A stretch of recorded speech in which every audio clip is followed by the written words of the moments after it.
Hey everybody, it's your girl Kenlo back at it again, and I'm here with Fresh the Legend, fresher than. How are you today, Fresh? I'm great. I'm really happy to be here. Thank you for having me. Thank you for being here. hmm So let's get right into it. So you do a lot of things. You do podcasting, you into music, you have your own clothing line, and you also, how can I put this? You're a great community leader when it comes to coming outside, being at different events. So I want to ask you, how was it like growing up in Philly and then having that thought, I want to do something different for the city? well, going to Philly for me was great. Like, I'm not gonna lie, I had a great childhood. I That's what's had a up. great family, a lot of places, did a lot of things. And also, just being as a child, my parents took me a lot of vacations, Hmm. so I've been a lot of places. So I think that helped me out as well as who I am today, as far as knowing as bigger than Philly That's what. and seeing other places. Like, oh my God, I went for Philly what other people had Hmm. besides the beaches. You know what I mean? I wish we had that. We can't get that here. So I can say that, but becoming an adult and seeing how hard it got for people, I'm like, I got to do something for them to bring back some fun. You know Yeah. what I mean, to the community. So that's why I started throwing the events. That's how I got into that. I couldn't find the fun, so I had to create the fun. Okay, that's what's up. Yeah. So tell us about the first event that you thrown. Like, how was that for you? And then what led up to what, your brand is now? Mm. First event, hey, I don't even remember the first event I ever threw, but I'll say, I'm known for throwing events at Dialogue. Right. The Mm-hmm. open mic spot. So I Okay. can say my first event there was amazing because I had the whole CCP campus come through Okay. because I was going to CCP at the time. So community college came out and it was amazing, and I started doing it every week at that. At that time, I was doing it every week. I did them Okay. every week at Dialogue for like 5, 6 years straight. That's what's up. Yeah, every Okay. week, every Friday. So you've been locked in with them for this Yeah, I long. got like 8, 9 years in with Dialogue. What's up? I'm doing my last show at Dialogue September 12th this year. September 12th, I did see that. Okay. Last show, yeah, How I does got that tired. feel? Yeah, how does that I'm feel? gonna cry that day, you know what I mean? That Dialogue, shout out Ephraim for believing in me, but without Dialogue I couldn't have built my base up. That's my base. That's Mm-hmm. how I built my name. I already had a name before that by managing a guy named Sick. I was managing somebody named Young Sick at the Okay. time. But when I did the Dialogue thing, it gave me my own name. I wasn't attached to him anymore, I had my own name. Right. How But did you get the name Fresh? I was managing a girl named Miss P. Well, her name was Princess. I named her Miss P from Miss Philadelphia. Oh, She made okay. me Fresh Prince. And then it was like Will Smith was Fresh Prince. I Right. took the Prince off, That's and what's I was up. like, I'm fresh. And then my company is Fresh Entertainment. So Fresh Entertainment is my music company, where I manage, I throw events. It's FTE, Fresh Entertainment. I like that. And then Live to Legendary is my clothing brand, which is Mm-hmm. just a movement as well. And so yeah. Okay. Now from the open mics, now what made you say, okay, now it's time to start the entertainment? Like now it's time to start the brand within that. Like you want to manage artists, you want to do that. So how did you get into that? Well, I was already managing before open mic. I was managing Rob G's from South Philly, Miss P, and I was managing Young Sick before the open mics. But then when I stopped managing, Mm-hmm. I had a lot of I had a lot of artists that were still around me, so I started doing open mics. So I Okay. was open mics for a while. Then I started doing showcases, and then I went to No Death Culture because I realized that there was nowhere for people to go to rap like about something positive. Everybody Right. it was all like drill music. It was getting real popular, so that brought out even better quality music. And then I attracted Amir Ali. He came to open mic rapped, Mm-hmm. and from that day forward, I I got did see catch that that. event. I do remember that event. So did y'all meet like outside of No, that? first I ever met him. That was the first thing you ever met. Okay, that's Yeah, cool. So I didn't even know him before that moment. so how has that journey with him been? Because with him dropping his new project, Mm. High Street, yeah, High Street. So how has 2 million that? streams. Yeah. Man, How has that been with him doing interviews? Managing him and stuff like that. Because he's a great artist. So. Amir Ali's a great man. Shout out Amir Ali, man. Amir Ali is a great human, a great individual, very humble. He stands for something. He know what he want to do. He's creative. He's about community. He went to his grandfather founded Harambe. Oh, for real? Yeah, That's so what's up. so he's a Okay. part of that lineage. He's very knowledgeable, Mm. very talented. Um, and as an artist, he's just a beast. There's Yeah, I think yeah. nobody's rapping like him right now. Period. In the country, not just Philly. He out of here. His first project, High Street, Mm. 2 million streams on Apple only. That's not even including Tidal and Spotify. That's like 2 months. So it's probably like 4 or 5 million total. And he getting a lot of people that I'm working with him right now. He just humble about it. But we got City Money, August 13th. You know, Yeah, I did hear about that. I got definitely want. live band. It's gonna be beautiful. So we're just building the thing up organically. Okay. We bring Philly with us. For sure, for sure. And tell us about the clothing line. How did you come up with the name, and what do you see for the clothing line? Live to be legendary is something that came to me. I didn't even credit came to me when I was talking about Nipsey Hussle. I'm a big fan of Nipsey. I pride myself. I went to Crenshaw to meet him, but when he was alive, like I was just a fan before he died. I got videos and all that. But I didn't get to meet him. But I was in the store. I met people that was out there. I wanted to meet his brother Black Sam recently though. That was major.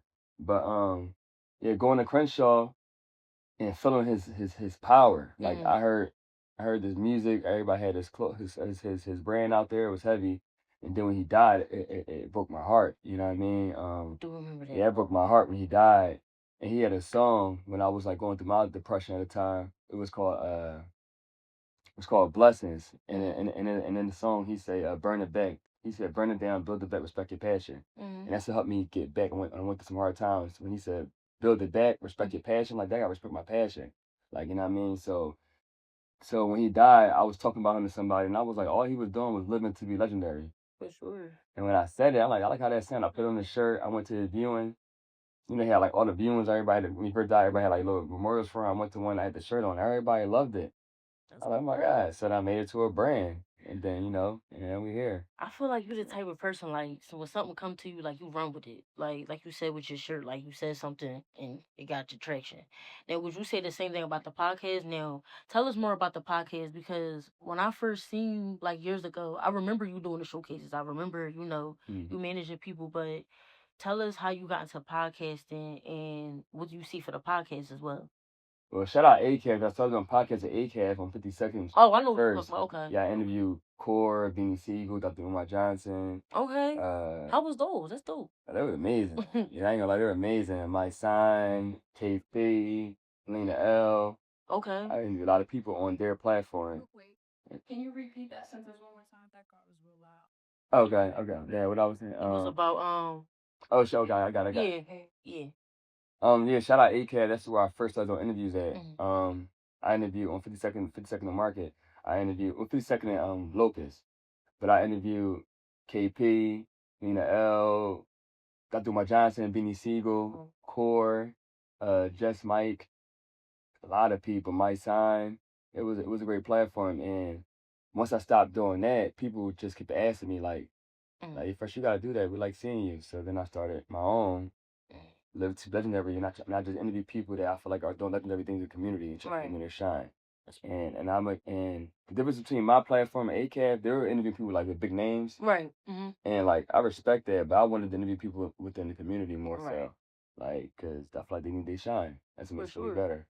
So, Now, overall, with the things that you're doing, like, where do you see yourself within the community? Like, how far do you want to take this? Like, with the podcast, with the shirts, like, just everything. Cause knowing, like, when we outside, and we see you, we know you for being in the community. We know you for showing love. We know you for things like that. So, and we want to see people, like that. But when we see you, we want to know, like, what else is there, for you? Like, where do you see yourself? I'm trying to be like.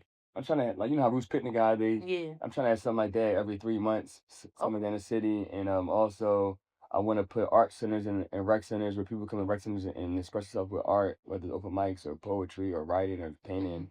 And I want to just leave something in Philadelphia because I don't want to stay here forever. Right. You know what I mean? I've traveled, I've seen it's beautiful places out here that you really can experience peace on a whole nother blissful level. But I want to always come back here and have something here every 3 months. That's my goal. So that's why we believe in dialogue. I want to be able to get my own spot called the Fresh Spot. And in the Fresh Spot, we have a showcase room, a studio, a podcast room. And it could be ran. I don't got to be there for it. It can run itself. Exactly, right. It can run itself. And that'd be like me giving back to my city. Right. And I still come back once in a while and do my events. But, you can't stay when you're getting big, you can't stay where you're from. Yeah, you can't stay there. Like, I'm getting even like a lot of hate now. You know what I mean? Just because they know me as Maurice, but I became first a legend. Exactly. And so something small to me is something big to them because who I'm becoming. So I can't, I ain't trying to go in my own city. You know what I mean? I understand. Now, exit plan. But you saying that, like, I was thinking about that too. Like, how we was talking on the couch about, when you expand, you do gotta move. You do gotta think about, what people saying, how they feeling. But like she's seeing you getting bigger. Exactly. So, what is your greatest advice that you would give to a young person or a person at your age that want to start something like that within the community, and how would you tell them to navigate that? While taking hate or while taking positivity too. That's the first thing I would have did. You gotta really I'm a positive person, but you gotta practice positivity. Right. I'm positive, but Yeah. I'm still from South Philly, so but now I'm learning to like master positive thoughts, learning to master saying positive things, learning to not even bring negativity to me, and if it do, like to not react. I'm learning to like try to like not react because Right. I don't have to. Exactly. You feel me? I'm learning that. Like I don't. Like, I'm trying to fight my ego. You know. I'm trying to. I got 2 children. I want to live a long time. You know what I mean? And I only know. And it's like in Philly, you gotta be careful because people here are very emotional. You're like, you know what I mean? People here are very emotional and they bored. I'm not bored. I got a lot going on. Every day is a movie. Feel it. Say they be bored. Be bored. You know what I'm saying? Yeah, I'm not bored. So, and I'm light. When I come in the room, you're gonna know who I am. Exactly. You know what I'm saying? You should talk like that all the time. People should know exactly who you are.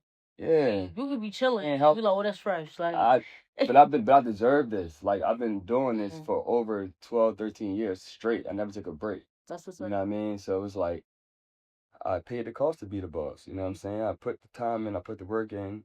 I'm stamped, and I only didn't make it because I didn't want to go with the program. Right. That's it. So I created my own program. I got my own world. You know what I mean? So I love who I am. I love my brand. I love my children. I love my artists. I love my city.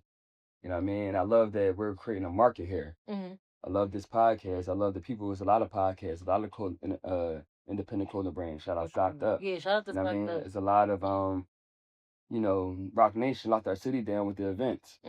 So we had to create our own dialogues. We had to create our own flex space. We had to create our own spaces because they didn't want us to express stuff in art. So our problem in Philly right now is they're not giving us our own spaces unless we go through them. And they want too much money because they know the problem. They know that could be a solution for us, and they want to give us that. So that's my rebellious.